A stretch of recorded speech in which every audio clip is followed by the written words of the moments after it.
boy, am I excited about today's webinar. The topic, nature versus technology, is like just a fragile shell around an incredible number of topics that we're going to dive into. We may expand, you know, in all sorts of directions, but I'm very excited today to have Mickey McManus and Diana Dosik joining us from Boston Consulting Group. So hello, welcome both of you. Thanks for having us. Thank you. You bet.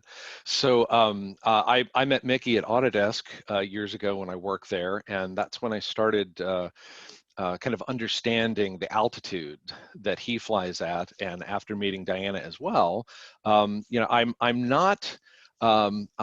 kind of convinced they actually, through the partners that they work with and the companies that they work with, that they are actually from the future in many ways. And they humbly shared with me that really it's the customers that they work with who are often pushing the boundaries of the future.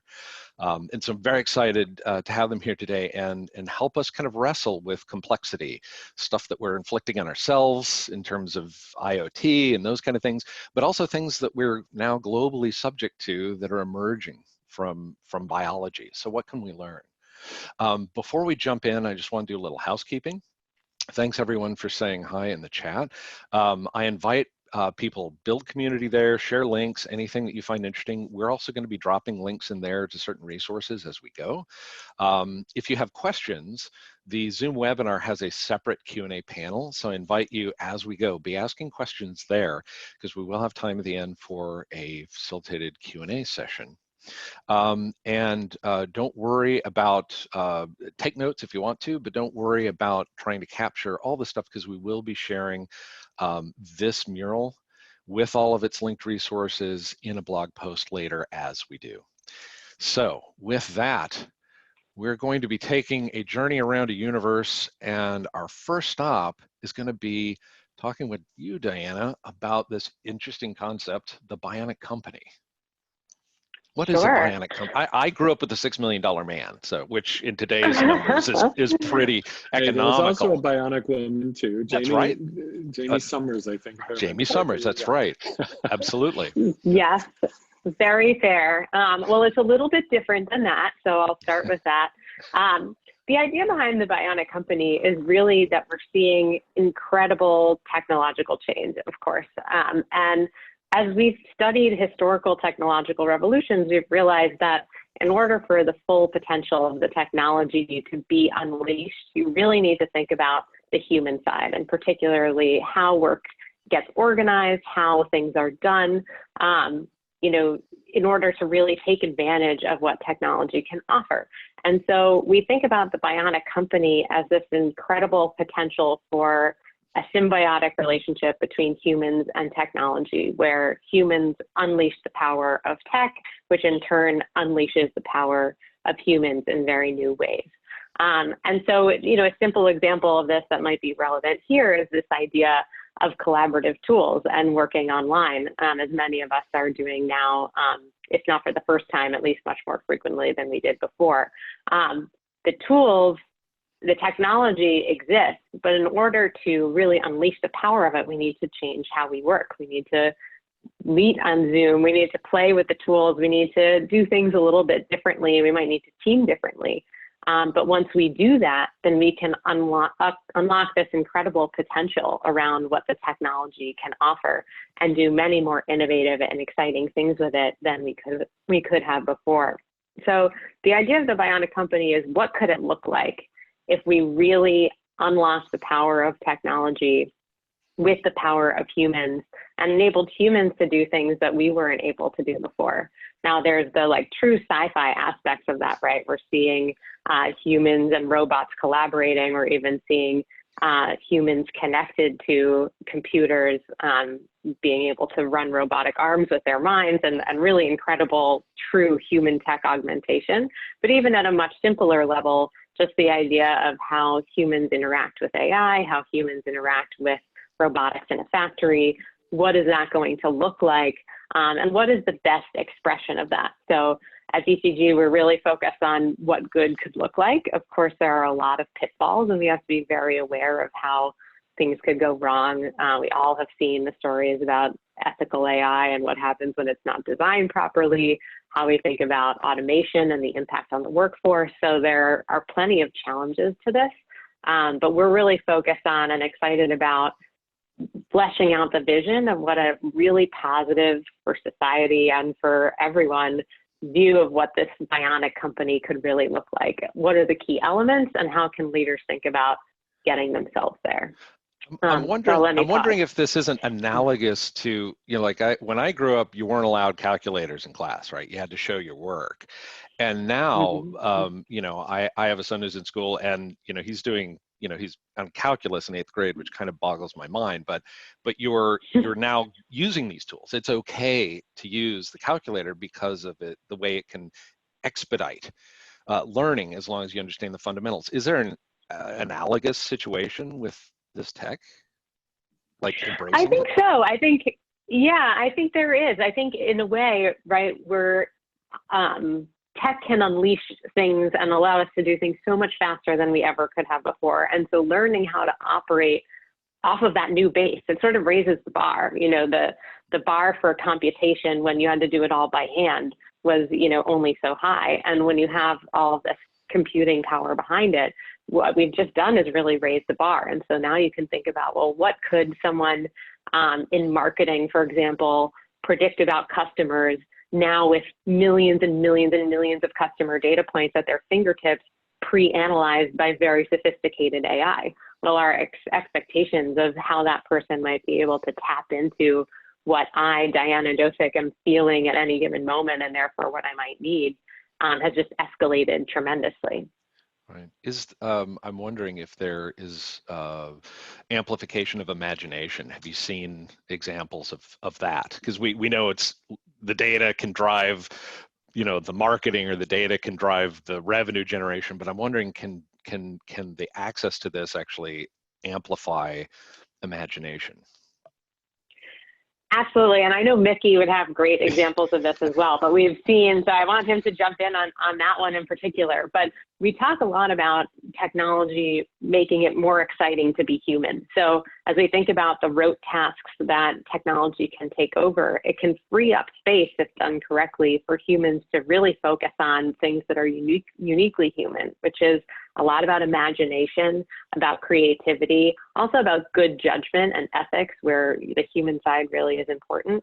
But if you think about designing something, for example, and AI can help you design can go through millions and millions and millions of options very quickly in a way that you couldn't have. And so the interaction between you giving the parameters as the human and the AI going through hundreds of millions of examples of what something similar might look like, you can almost collaborate together to create a better outcome together than you would have each individually, the computer or the human. Well, and I mentioned in our pre-discussion, Mickey, you mentioned this notion of managing people and algorithms, and I thought that was an interesting mental model. Let's drill in on this, because I think, from what Diana has kind of outlined here is this notion of how do we use the best of machine and automation and AI, things like that, and how do we use the best of humans? How do we not force humans to do things that, frankly, we're not really made for?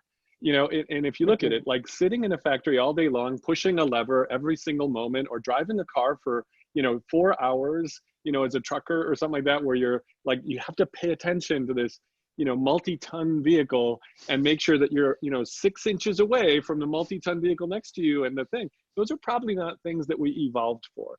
And if we were to pull this back to sort of nature and what we have evolved for, we've been like a 3+ billion year experiment. Our R&D lab is pretty deep. It's a pretty cool R&D lab called nature. And nature's been doing this for a really long time. And so humans are incredible. What we see a child do at the age of 2 or 3, there is no robot or AI on the planet that can do. And so it's really hard. We see this, robot dog from Boston Dynamics, opening doors, fighting over who gets to open the door, things like that, doing jumps and things. And you look at it, and it's because humans have never seen anything that has sort of limited cognition, right? We've never seen anything but the whole package. Like if we see a squirrel, it's got everything. It's got common sense and reasoning and passion and creativity. If we see an octopus, it's got everything. If we see a dog, our best friend, it's got everything. But when we see these robots that do things that have like one slice of a pie of all these rich things that we evolved in our 3 billion-year-old R&D lab, we assume it has everything else.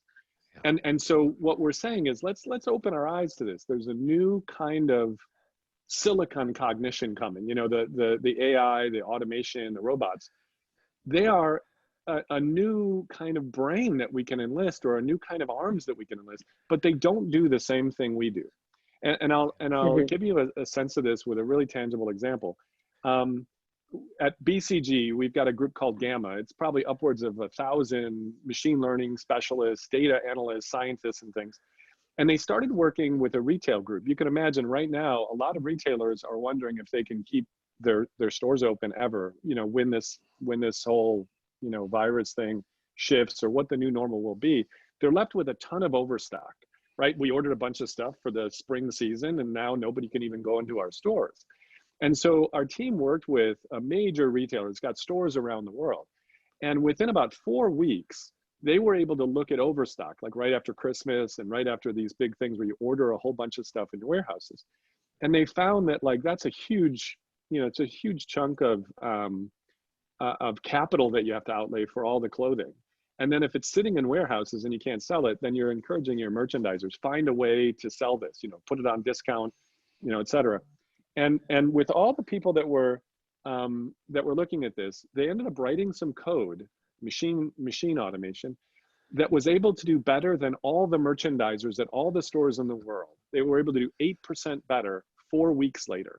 So in other words, within 4 weeks, they were able to actually look at a better way of tuning the algorithms for price elasticity, for what people want in different areas of the world, and increase their effectiveness by 8%. But then what happened is occasionally the machines would make really dumb decisions, like crazy dumb decisions. And that's because machine intelligence has no common sense. Everyone we know has at least a little common sense. We call it wisdom, or we call it something else. But there's no machine on the planet that has common sense. So when it would make a bad decision, it would make a really bad decision, a horrible decision that might cost a lot of money. Right. And also the merchandisers were starting to wonder about their jobs. Like, oh crap, you know, this thing just is 8% better than the best merchandiser on the planet. And so we actually worked with them, and we said, what if we built an interface so that the merchandisers could bring their tacit knowledge, their wisdom from the local store, from the local community, what's really working, what's not, and input that in, and also tune what the algorithm was doing. And about 6 months later, we saw a 26% increase in how well this stuff is merchandised, because it was humans and machines playing together.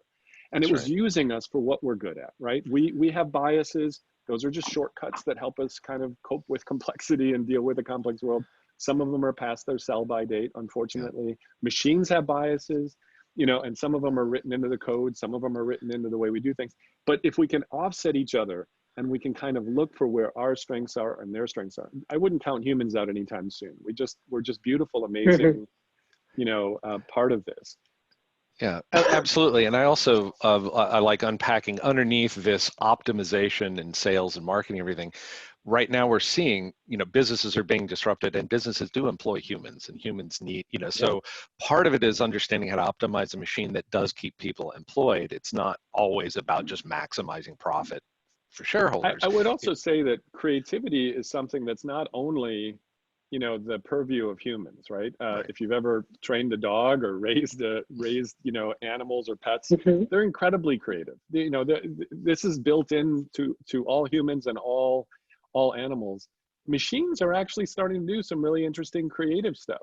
There's a whole topic area called generative design, where you focus on goals and constraints and things like that. And then the machine generates all these crazy permutations. And frankly, I wouldn't say no to having a super creative teammate, right? Even if it's an algorithm, I need that because it's going to push me. And I think that's the other thing we've got to look at this, is embrace this and look for how it pushes me to use the tools differently, how it pushes me to be more expressive.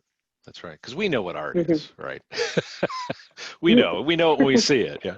Well, I Yeah. wanted to move on to a related topic, which is, we're all kind of in this forced experiment. And I was wondering, Diana, what are you seeing, or what, as someone who's super interested in human behavior, what are the things you're noticing? Yeah, absolutely. So, of course, in addition to being a very scary and emotionally difficult time, the intellectual in me can't help but be fascinated by this is also a very interesting time in terms of human behavior. Usually people can be very set in their habits. It's hard to change behavior. Companies often look for these brief moments when we do change behavior. Let's say you get married or you have a baby. There are these brief moments where you have a life change that actually resets your habits, but often we're pretty stuck. This is a moment where, at least at work, we have dramatically overnight changed so many patterns about how we work, from how we interact with other people to how we get work done, where we are and who is around us, the environment that we're in. So much has changed, and we've started to see really interesting reactions to that, and it's only the beginning. But if you think about how many people who never used Zoom, who are now doing all of their things online, school that's online, my kids are interacting with their teachers on the computer for the first time ever. So much change, and I think we're going to see some of the firms that were on the leading edge of that really be able to unleash new potential and take advantage of that. Others are going to quickly try to catch up.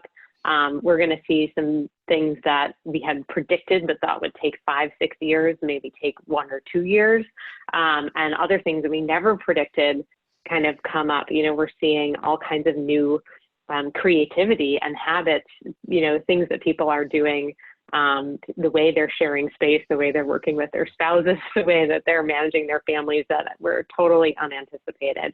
So a very interesting time, and we're working with our clients as well as on ourselves to think about what this grand experiment means for us and for our clients going forward.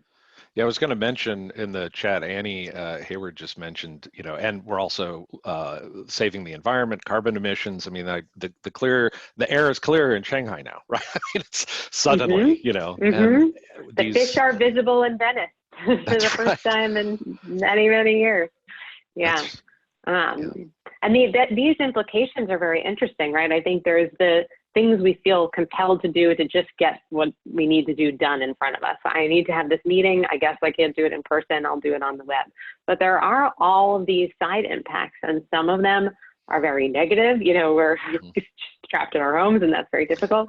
Some are very positive. We're seeing, the environmental impact, for example, or some things where we're realizing, oh, actually, I could do this remotely. Wow, if we could always do this remotely, how many fewer plane trips could we all take a year, and what could that do? So I think it's unleashing all kinds of new pattern recognition in our minds about things we associate with each other. We have a lot of ingrained beliefs about how things must be done, how things have always been done.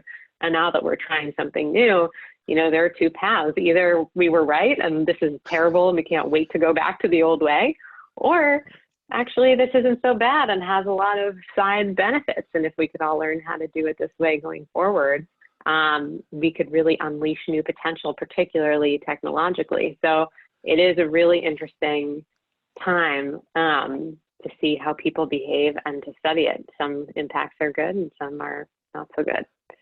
Yeah, I think this is Mick. I think the notion of, we're in a forced experiment, and in some ways, this forces us to try a bunch of things. In the past, a lot of companies would treat people who were working from home, they worked at in a place off in the distance or whatever. They were kind of second-class citizens. They weren't, they were, it was like, yeah, when are you going to be back to the headquarters? Because all the decisions and sometimes the promotions came from wandering the halls, right? You were closer to bumping in and rubbing shoulders and getting people to understand you.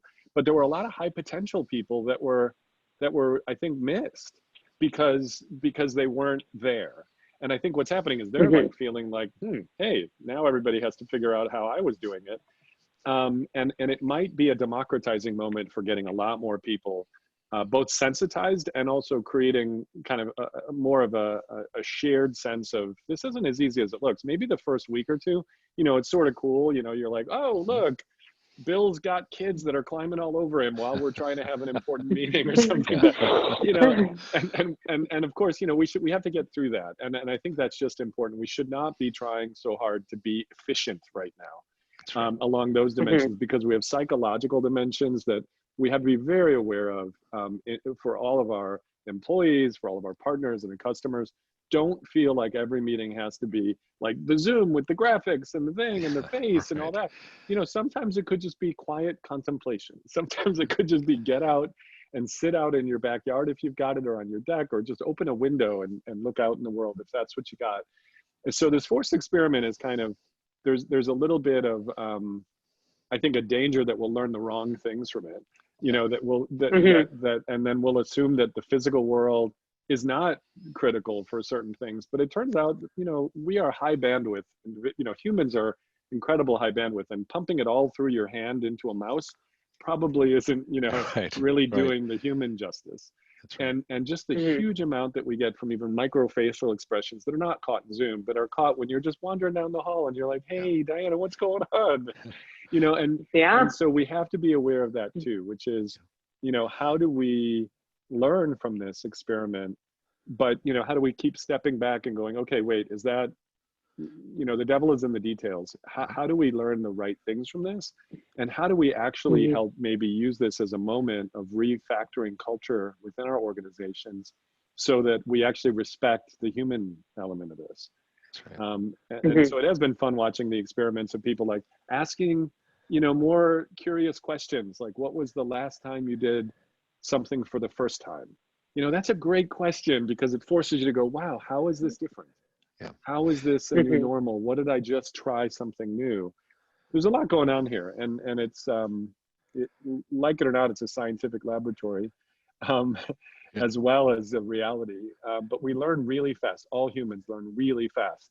Well, I wanted to transition to our next planets, and you made me think of something that it's actually kind of ironic that in my experience, the need to co-locate from a managerial standpoint was I need to see you sitting at your desk working. And as we've adopted new methodologies and agile, and the work has become so transparent, it's just clear if you're working or not, no matter where you are. Stuff is either code is getting checked in, or new designs are being shared, and opinions are being solicited. And so it's for me, it's very exciting to see the transparency allows people who were hidden and told just execute this thing. Now they actually can present their work and get the feedback from more diverse folks. And that kind of gets us to this really interesting set of topics here, Mickey, that I loved when you were talking about this the other day, about how we can really unpack the spatial nature of humans, you said the contract we have with the universe in physics. It's a weird way of framing it, but it's something we thought a lot about when I ran Maya. And Maya is this research lab of cognitive psychologists, ethnographers, anthropologists who study humans and how we form mental models, and how we take advantage of this incredible stuff between our ears. But also engineers, computer scientists, mechanical engineers, et cetera, and also designers. And it came out of Carnegie Mellon about 30 years ago now. And it was a real science lab, and I was just really blessed to be a part of it. But one of the things we studied was how the environment shapes our behavior. And it leads to this really fascinating thing. So maybe I'll talk about where it is what it is.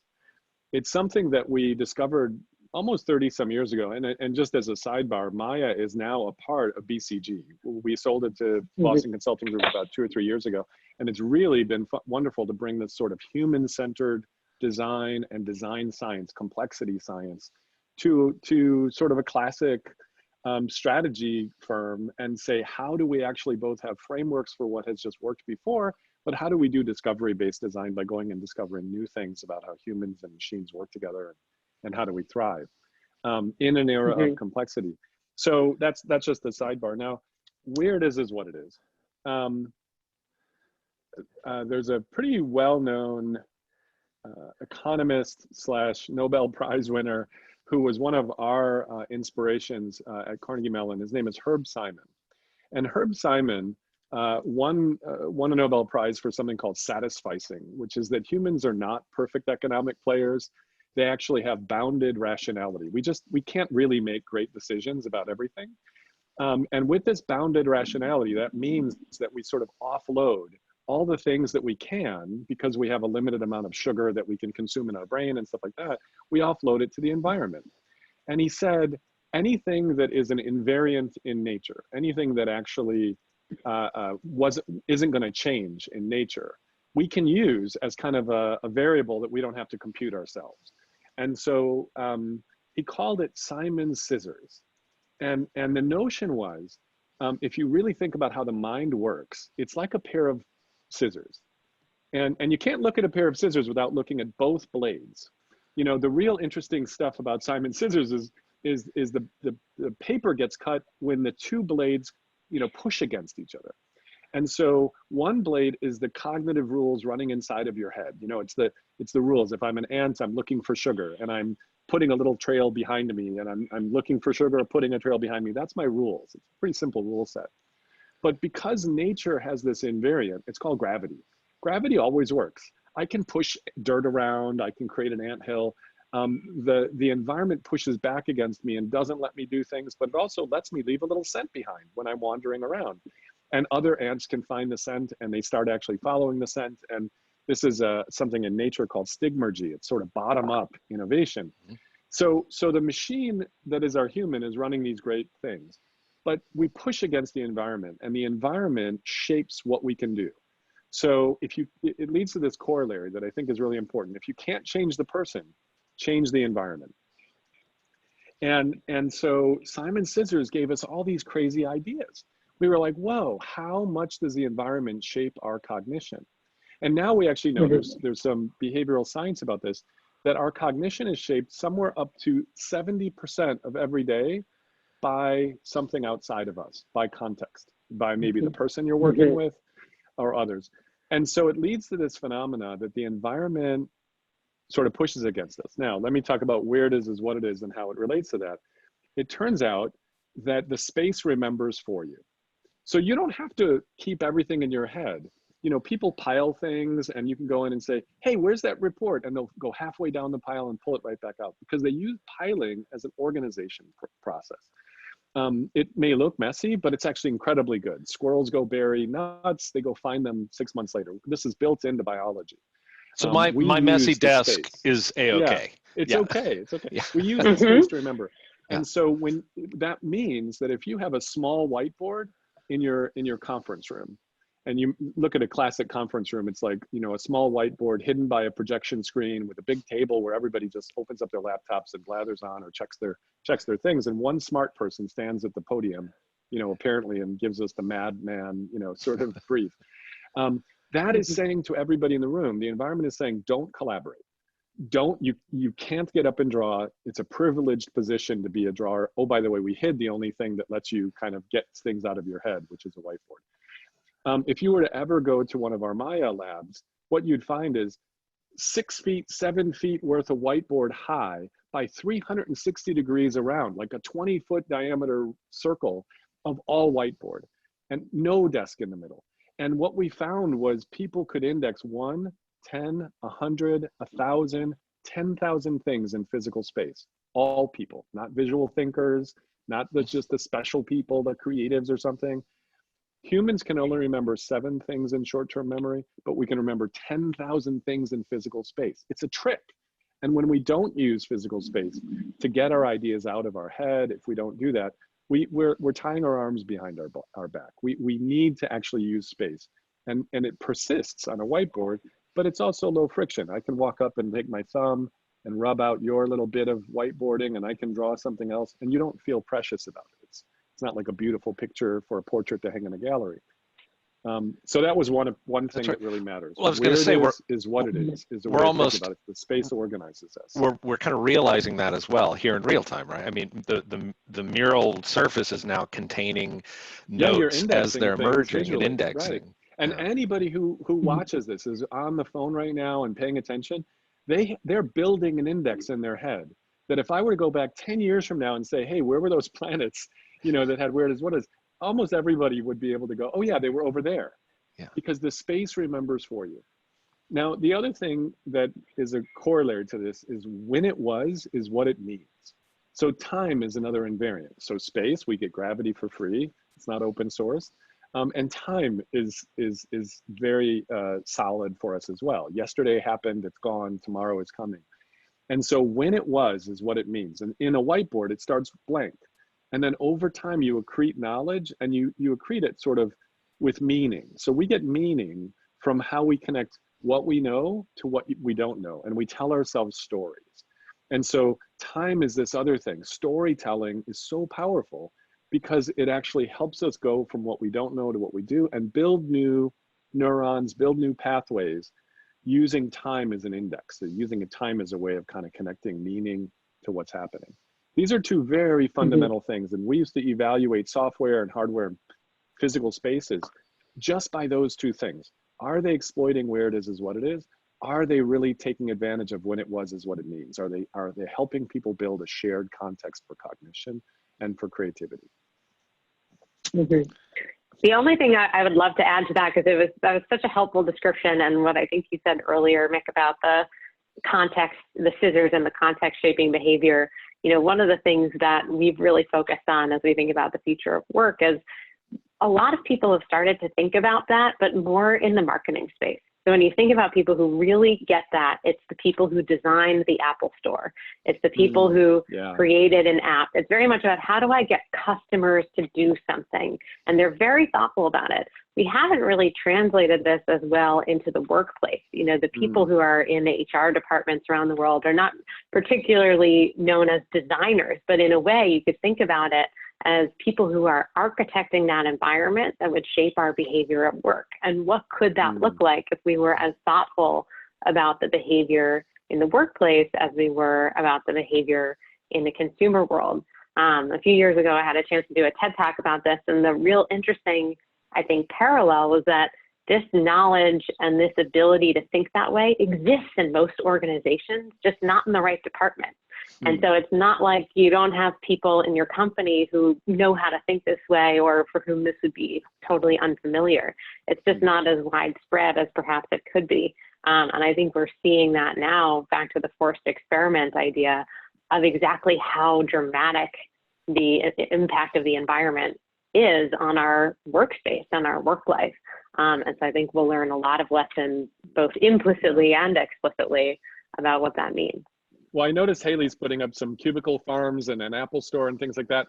And I think this is kind of interesting. So we have a group at Maya as part of BCG that's around smart environments. And the idea is, how do we use the physical world for what it's natively great at? And how do we use the digital world for what it's natively great at? And, you know, Diana mentioned the Apple store and things. If you ever go into a car dealership, the ceilings are really high up. Like it's really a expansive space. And that's because cognitively you dream bigger dreams when you have a very high ceiling. You just feel like it's an open world. But then you go in to actually negotiate the contract with the car and they bring you into the smallest space possible. Like you literally feel like, can I even fit in this room when they're trying to get me to sign a contract? And that's because they want you to make a decision. And really small confined spaces, you just want to make a decision and get the heck out. Now, marketing dollars went into that, but they didn't go into how we design cubicle farms.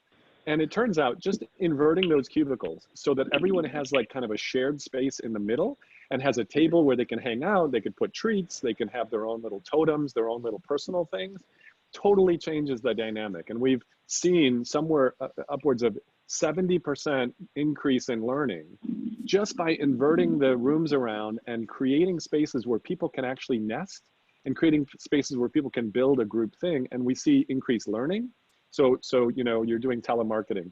Well, if it's inverted like that, you know, people are learning from their peers, they're listening, they're able to do a part of that. And you actually see some pretty dramatic changes. So it doesn't take a lot. Now there is a question, and I saw it in the chat, of will we have cubicles in the future? The open office question is still out. I do think it's valuable for some things, but actually having separation between work and life and your personal life probably turns out to be a good thing. But we need, we need some help there, and rituals. There's a wonderful book out right now called Ritual Design. And it's actually this wonderful designer researcher from SAP. He teaches down at Stanford, and he collected over 100 rituals from work. Kershaw. And it's beautiful. Yeah, Kershaw. Yeah, it's a fantastic book. Yeah. Great book. But he talks about like when a new teammate joined the team, here was a real ritual. Everybody would take something off their desk that was very personal to them, and they would put it on the new teammate's desk. So, I would take this weird thing that I built at home, or that I worked with my kid at and built at home, and I would go put it on the new teammate's desk. And then someone else would take their special thing that they really believe in and put it on the person's desk. And the mission the first week at the office was figuring out whose totem was whose. So you had, as a new teammate, you had to wander around and try to figure out, like, okay, the way that guy's talking, or the way she's talking, I think this is hers. And then you'd have to go ask a question or be a little curious. You had to be a detective. And it became this ritual where people really got to both share a little something about themselves, but also kind of, encourage the new person to be a detective. It's okay to have stuff. All this idea of like clean your desk off and don't have anything, it has nothing to do with humans. It has to do with efficiency experts from the 70s or something. So anyway, I think there are some wonderful things we can learn. And maybe back to Diana's comment, we're in a forced experiment, and there are new rituals evolving every day. We should be listening to those out at the edges. Who's the team leader or the person on the team that's just creating something that just works? That's right. Let's do that. But let's not just, fall into doing a bad 1990s, conference call meeting. Exactly. That would be a tragedy. Yeah, exactly. Let's just rebuild everything that was dysfunctional in our past world into the next one. Yeah. That's exactly. Yeah. Well, we kind of touched on the learning from the context and building culture and rituals. Fantastic book, and I love that at its core, it's about mindfulness. Some people think rituals is like habit. It's like, no, habit's the mindless repetition, and the rituals are to bring you presence. Well, and we've been working in research with Dan Ariely's Center for Advanced Hindsight at Duke. He's the one who wrote Predictably Irrational, and it has to do with actually, there's often a gap between motivation and behavior. You can see this almost cliff. And a lot of people try to fix it by motivating you more. Let me just, I'll put a little Post-it up that says, wash your hands, or I'll, whatever. And it's not people aren't motivated to lose weight, or they're not motivated to grow in their career. It's actually that the gap between motivation and behavior is a huge gap, because any new habit is hard. It's just hard to change what you do. And there are tricks to kind of do that, but we've really got to move it to kind of the autonomics part of our brain. We've got to help move it into the part that we don't have to think about it. So usually it's little baby steps. It's called a slippery slope. You have a slippery slope to bad habits, but it actually takes a slippery slope to get to good habits. You've got to do little things to actually evolve a new habit. You can't suddenly go to being a weightlifter or things like that. Well, I was wondering, could we transition from that into the last pre-programmed topic before we go totally random? Talk a little bit about the learning company. Yeah. Diana, you want to take a little bit of this, or how do we want to go? Yeah, sure. I'm happy to jump in and then have you join as well. So I think linking it to what we were just talking about, I think we're learning a tremendous amount in this forced experiment, but what we're also seeing as we study this idea of the Bionic Company and the leaders in it is that competing on the rate of learning, how quickly are you able to learn, is so important as a company going into the future, because we do, through technology and other things, have access to a lot of information. We have millions of data points on our customers, on our supply chains, on where goods go. But are we able to learn from it and react in real time?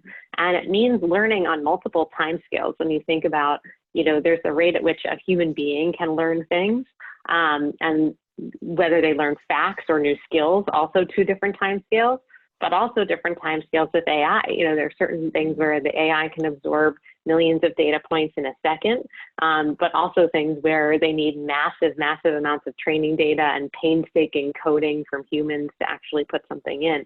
So what does it mean to be an organization that can really flexibly and adaptively learn? And we're studying the companies that we think are at the forefront of this. And it's really interesting because it's multi-layered. You really do have to think about, how do the humans learn? How do they upskill? How do they experiment and fail fast and learn from their own mistakes, as well as actually studying new disciplines? How do the machines learn? How do we make sure that the machines in one area learn from machines in another? Same with humans. So it's a complex organism of learning, but what we're seeing is that you can't just set your strategy and forget it. We're not in Porter's world of, are you high cost but high value, or are you low cost and low value and pick a lane and that's your strategy for 5 years? You have to be much more adaptive to what you're seeing, and the companies that will be successful will be able to learn quickly. So it's a really interesting area that I think is emerging for us as BCG and for our clients as well. Yeah, and I think, Diana, you said it exactly right, and I think we should really capture this.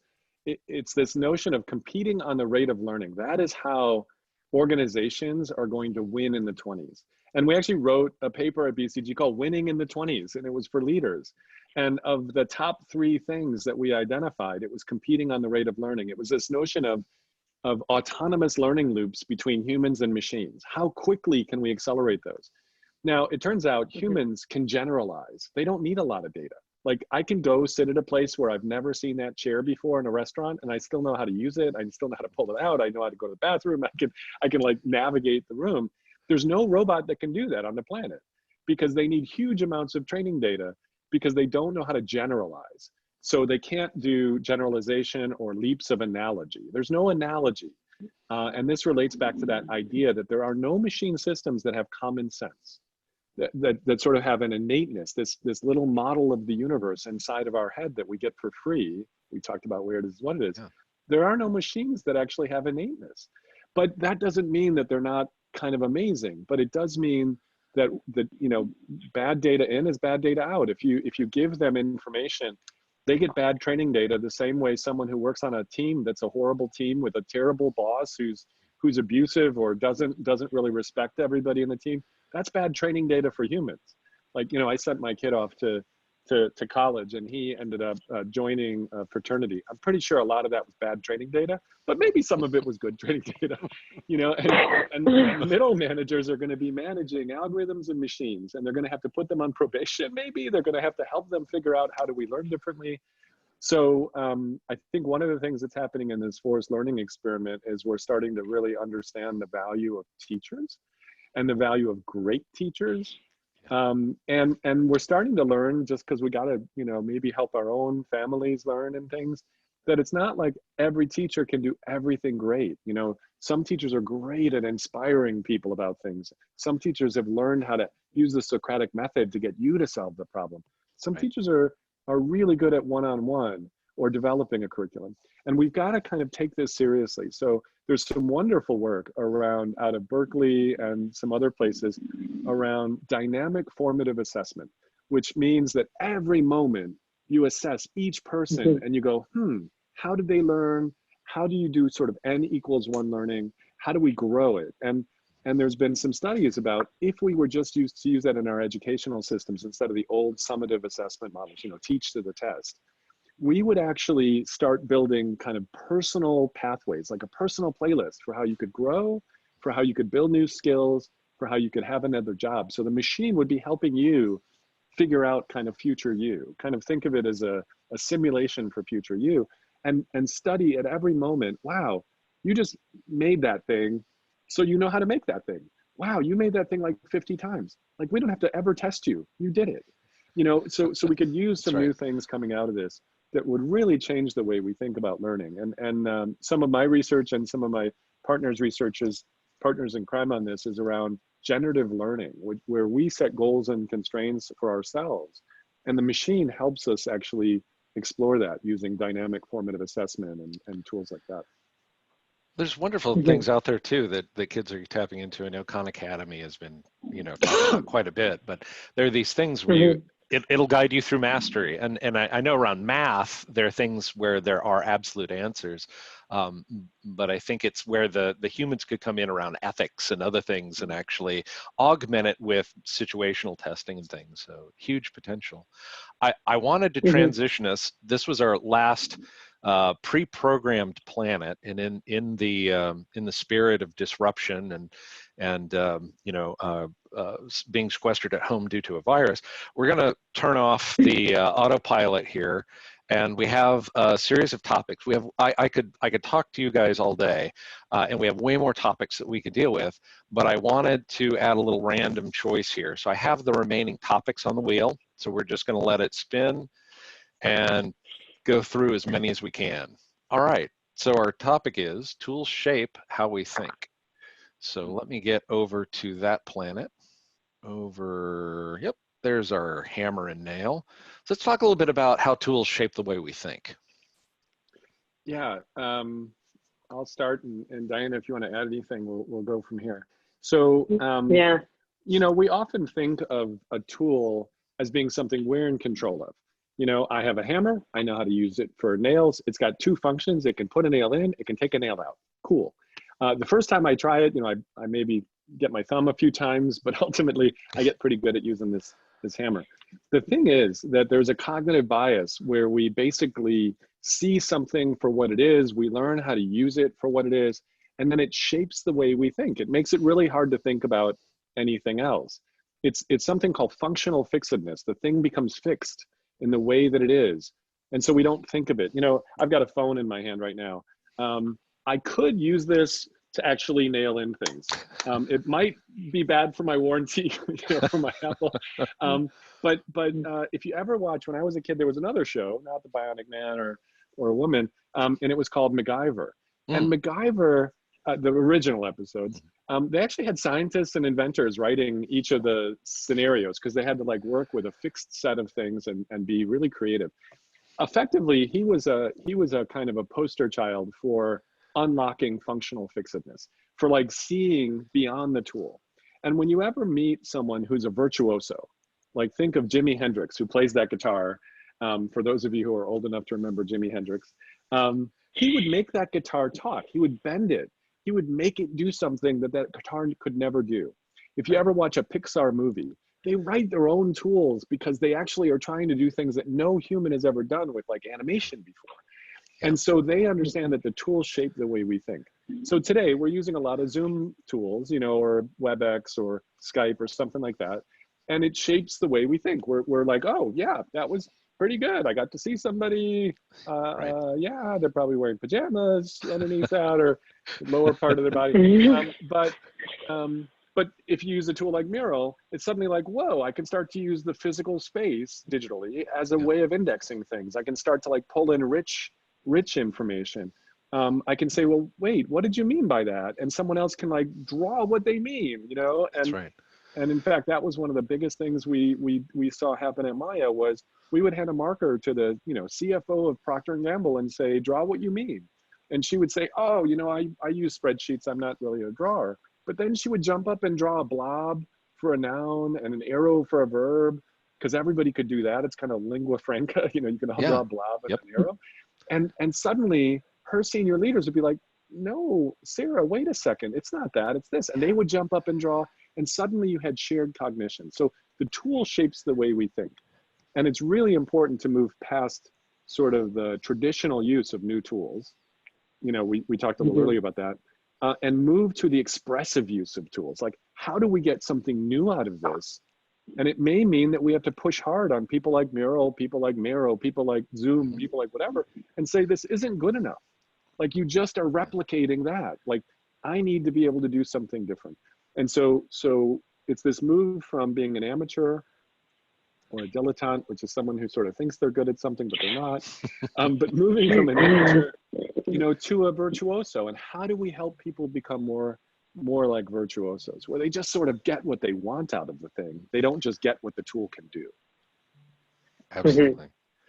Anything to add, Diana? The only thing I'll add to that, is just that, so going back, I think tools are part of that environment, right? Part of that context. If we think about shaping the context, a big part of that is the tools that you make available to people. And so as we think about new roles for leaders, you know, it's increasingly important that leaders really understand the tools that are out there and be more on the cutting edge instead of way behind. You know, I would say right now it's often the younger people, the more junior people who are experimenting with Slack and Trello and Miro, and the more senior people who are, please send me a PDF and let me print it out and write on it and send it back to you, because that's just not how I work.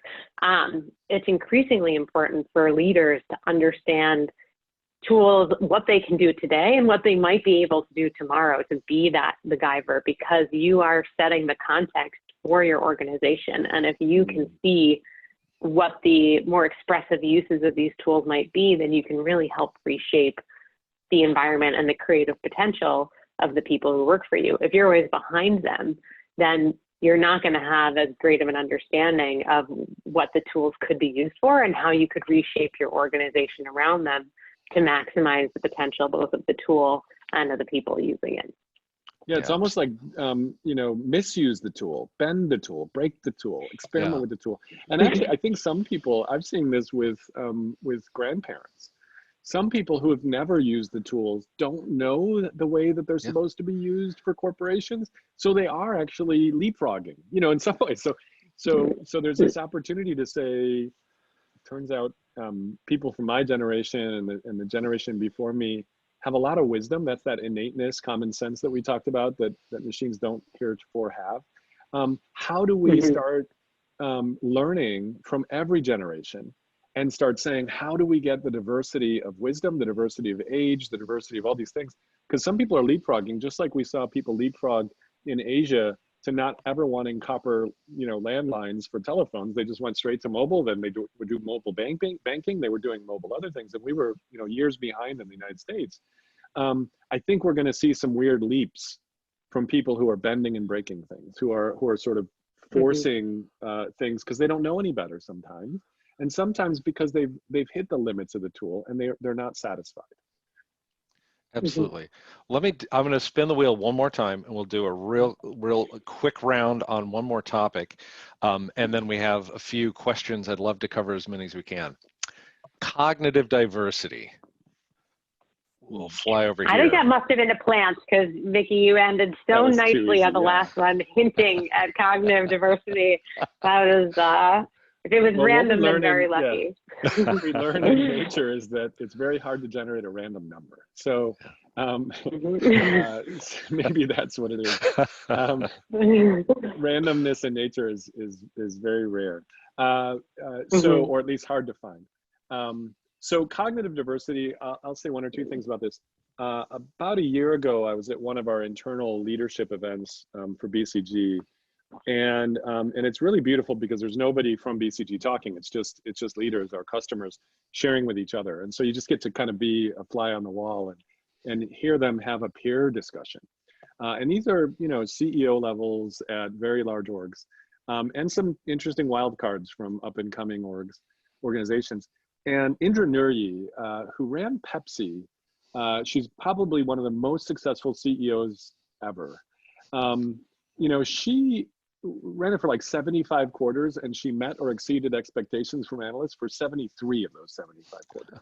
But in the course of it, she also got something like Frito-Lay's, which is one of the Pepsi companies, to shift to the point where they were only using 3 ingredients in their potato chips. They were using potatoes, salt, and oil.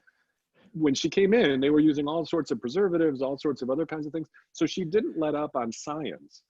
But one of the things she noticed when she was actually a young BCG consultant a long time ago, which I didn't know she was that she would walk into a room with senior leaders as a consultant, and she'd have a really good idea, and she'd say it, and all the men would roll their eyes. And rolling your eyes, by the way, is a signal that can sometimes mean contempt, or sometimes mean disdain, or sometimes just mean you know your eyes are a little dry and you're moving your eyes around and you're thinking. And she would realize that if she left the room and she grabbed one of the male consultants and she said, "Hey, could you throw this idea out after the break?" People would think that was an amazing idea. And she was like, "What the heck is happening here?" Right? And sadly, I think Diana probably understands this. I don't think men understand this much. So, you know, but what she did was she started bringing eye drops to senior meetings when she actually joined Pepsi and started being the leader. And she would stop the meeting if she saw a guy roll her eyes. And she would say, are your eyes dry? Here, we can wait. Here's some eye drops. Because she was not going to let this be silent. And her whole point, and she gave this wonderful sort of fireside chat about this, was half of the planet is female. If you're going to do anything from a cognitive diversity side, how about take that first? And over the course of her career at Pepsi, she started putting a thumb down and saying, no, we're going to actually get female leaders. We're going to look at half of the sky, and we're going to look at how we can actually double down on this, because we need cognitive diversity. So the reason she was able, she believes, to drive 73 out of 75 quarters worth of meeting or exceeding expectations and pushing the science forward, because we're feeding people a lot of this stuff, was that she had cognitive diversity. And she increased the number of female leaders dramatically over her tenure. And so we have to really look at this. We've got machine cognition that has a lot of biases, unfortunately. And we've got human cognition that has a lot of biases, which are just shortcuts, but sometimes they're not great. And we need to look at how we can actually offset this stuff and increase that diversity of both machine and humans, so that we have different algorithms. Last comment I want to make on this around cognitive diversity is, I think two people that everybody should read their books, get involved, look into this. Sophia Noble wrote a stunning book and has done research for years around algorithms of oppression. And I think we have to just face this, that we've got to increase our diversity. And she's been really looking at it deeply. And then the other one is, she runs the Algorithmic Justice League. And I'm having a senior moment, so her name will come to me in a second. But the Algorithmic Justice League looks at data and says, wait a second, all the training data for machine vision is missing African Americans and African American women, and she was actually invisible to it. And she's a PhD computer scientist at MIT. There she is, Joy Buolamwini. So Joy and Sophia, if you have not heard about their work, or if you've not read about it, read it. And then look at how you can get involved in your organizations to increase cognitive diversity. Cognitive diversity could also be, you didn't go to a Western school. You didn't go through that process. In design, we find out that engineering is taught radically different in Germany than it is in the United States. And it's actually pretty good. You've heard of German engineering, it's actually pretty good. So we need diversity of thinking here. Wonderful. Well, I'm keeping an eye on the time, so we're coming up with 1 minute left, and there's several planets left to be explored. But I did want to zero in and maybe ask one last question, and then point people to a couple resources. So the first thing is, we'd love to hear in chat questions that you, Mickey and Diana, you gave to me to ask the audience. So the first one is asking people about something they wish they had in this grand experiment. What's something that they're finding they're missing, and also what new behaviors have you seen? I know there's the sidewalk chalk culture, where people are creating positive messages in front of their houses as we're social distancing and things. So, and type this into the chat. I mean, I'd love people who are listening. What do you wish you had? What automation thing could you do for this whiteboard? What automation thing could you do in your daily life, either for home or work, that would just help us? How might we bring, things like silicon cognition to bear, the Bionic Company, the ability to hug friends. See, see, I really like that. Find more car keys, You're not going to ever be able to do that. That's the mysteries. Okay. Socks. They're mysteries of the universe, and they're just unsolved mysteries. A well-sized digital shared whiteboard. I think, by the way, physical space of the size of a whiteboard and the size of your even monitor matters. Having extra surface area, because of where it is what it is, gives you superpowers. That's right. Voice to post-it note. I like that. That's one. So in our last seconds remaining, Dana, I want to know what might we be testing and improving on a personal level? What are the things that we can be looking and testing in ourselves? I think it's a great question. I mean, I am running into this every day. I think the ones that I've been trying to focus on are patience, both with myself and with my children. Generosity, what can you do for other people, even if it's in a small way? I've seen some fabulous examples in New York City of people leaving notes under the doors of neighboring apartments to say, like, hey, if you need help online shopping, I can add you to my cart and just put something outside your door. So what is that little act of generosity that you can do? What kind of connection can you have with nature? I saw someone ask the question of, I wish I had a nature garden. What can you do? You know, are you in a place where you can take a short walk? Are you in a place where you can even meditate on a concept like that? What does that look like? And I think the other piece is just learning to be communication skills. You know, I think my husband and I are navigating things we never thought we would have to, about, you know, which hour are you going to do homeschooling so that I can be on this call? And how do we build compassion, but also really good communication and coordination into even the minutest aspects of our lives? So those are a few things I'm working on. I want to pick up on something just last second. Somebody said more facilitation between the speakers and the people and things like that. And I think this happens. We had a planet for it. It's just, I think we need tens of thousands, if not hundreds of thousands of facilitators, but people have to learn how to actually do this, and our tools have to support it better. I noticed when I was playing around on Mural with this board that there's a tab for frameworks, and one of the frameworks is called Luma. And I don't know how many people on this webinar have heard of Luma, but it was actually a startup that that I funded and that we spun up, and I was one of the teachers for the first maybe 100, or no, the first 1,000 students. But that framework was really interesting because it was a way of us looking over 100 years at 1,500. We built almost like a periodic table of frameworks for looking and listening and understanding and making. And these are about helping a lot more people learn how to do it. I think we taught about 80,000 people around the world Luma tricks, and there's a whole movement around this. And I'm so humbled that I mostly just found some really wonderful people, Chris and Bill and Peter, who became the founders. And they have run with this. And the idea was, this isn't rarefied, weird stuff only some super genius can do. We can all learn how to listen more. We can all learn how to use little frameworks like a bullseye diagram or a creative matrix to kind of get people to work together in different ways.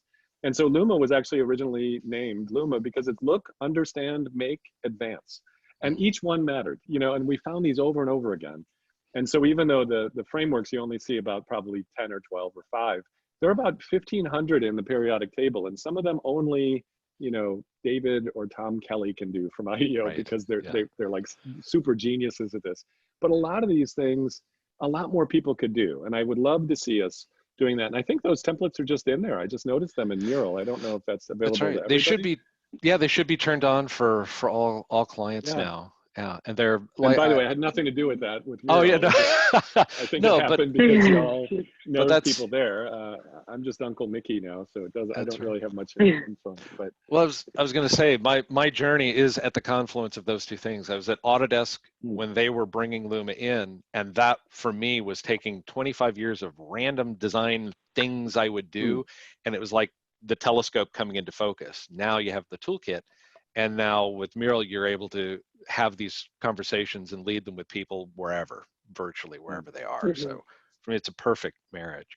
We're running a little bit over. I wanted to let people know. Also, Mickey, you shared some really cool tools with me in an email. We're going to pack a lot of this stuff into the blog post that'll accompany the replay here.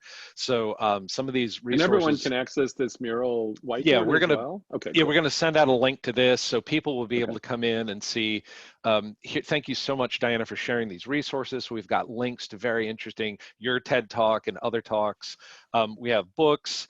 I'm huge fan. I'll get you to sign this at some point, Mickey, but I even found my sketch notes as I was learning and visualizing step by step, understanding the examples in there, and I can reconstitute it in my head instantly looking at the notes.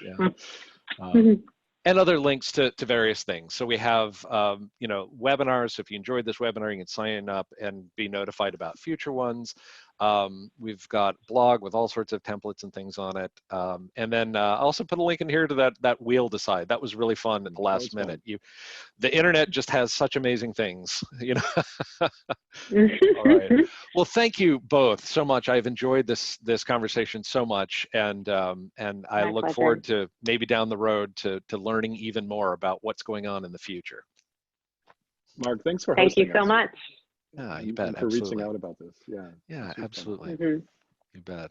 And Great. I'll hang on. If you guys, I know you've got busy schedules. If you need to sign off, I'm just going to let all of the comments fly. And Haley, oh please, I need to introduce the Yeah, magic Haley, worker, man, you were keeping up. Yeah, who's that was amazing. visualizing Amazing. my partner in crime, and services wouldn't be where it is today without Haley. So Well, thank you very much. what Haley, Haley, amazing stuff, and great shout out to you, because I think Yeah. like Yeah, listening and then trying to convert into icons and text and sketches.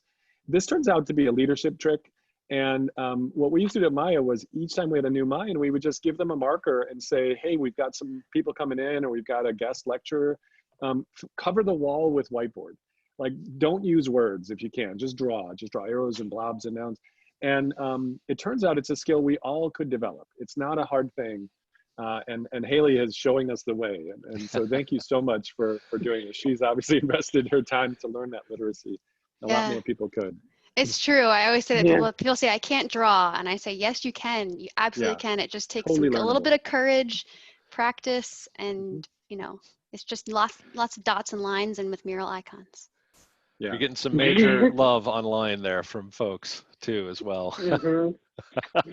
Thanks, guys. Great. Well, that's what a fantastic high note for my week, just to end with some positivity for the challenging times ahead. Hey, Mark, I can hang out for another maybe 5 minutes in case you want to do like an after show, or if you want to just. You bet. Well, so now we can we can exhale, and we can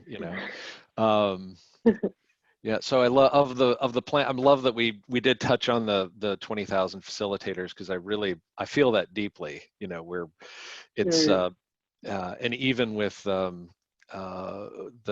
strategies that disseminate facilitation powers into the audience itself, liberating structures, those kind of things, I think are a path forward for everything that you've talked about, from grassroots up, people being able to inspire change or create change, or highlight. Mark, what are you learning?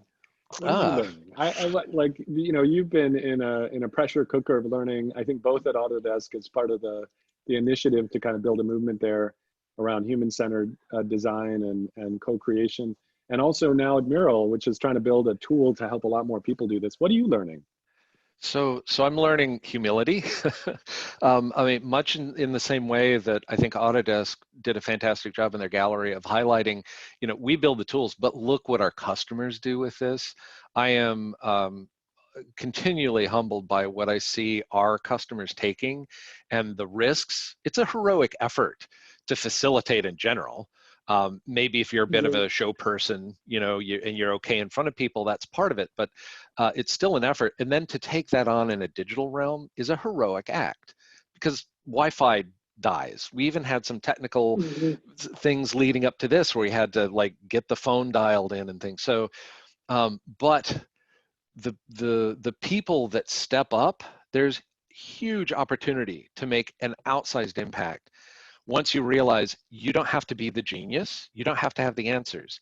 You just need to listen and create a space for the genius in the room to get unlocked and attenuate the loud voices. And so I'm continually on a learning journey about what digital facilitation is all about, and exploring new tools all the time.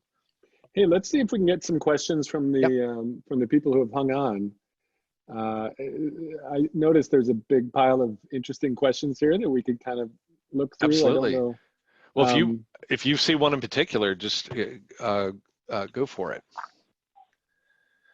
I do see one about the framing of using biomimicry, and I think I've spent a lot of my efforts looking at, the question is, how do you see your framing of the problem or opportunity intersecting with biomimicry?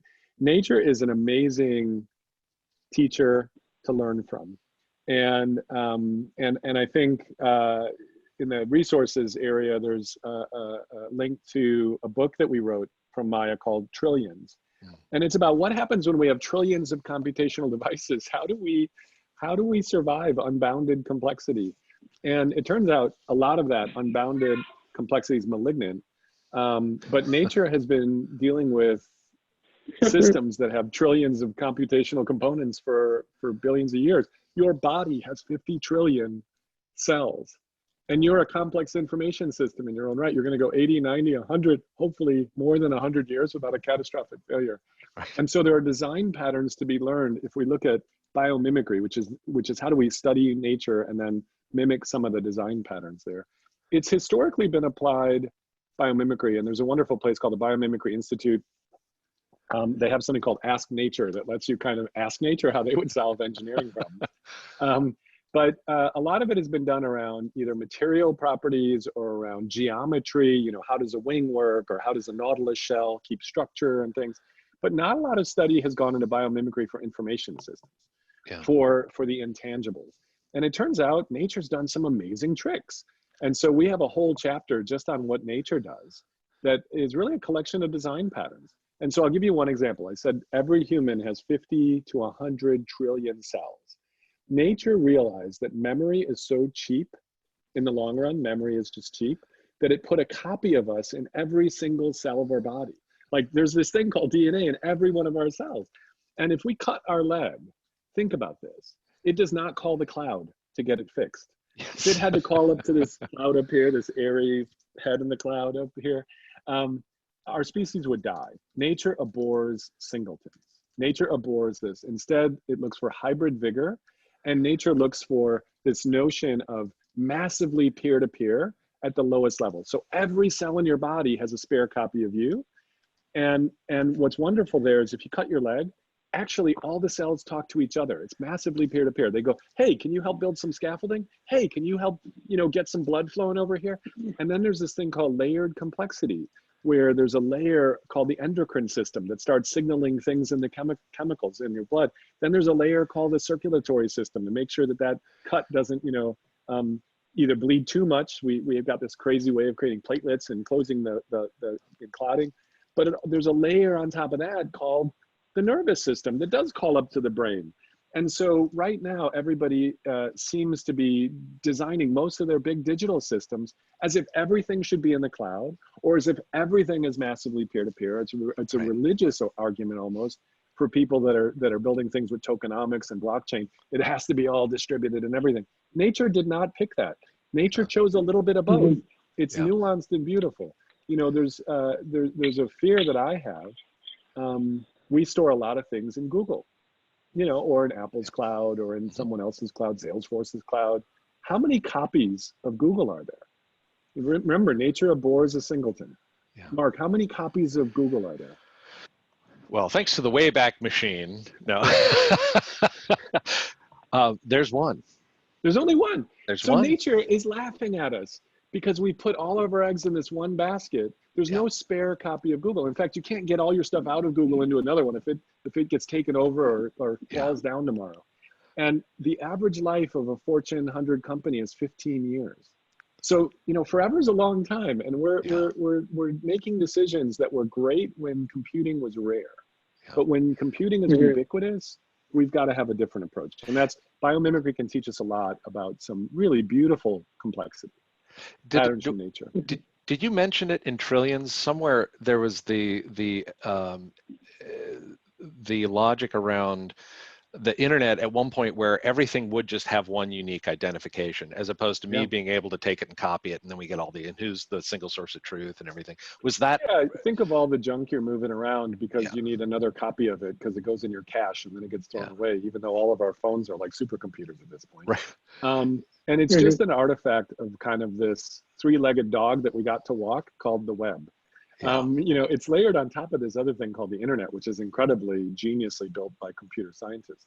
Right. But the web is not a sunrise. The web is a sunset in our thesis on our scientific research, because it has to point to a URI that points to a server that someone has to actually decide that they're going to keep running for a business reason.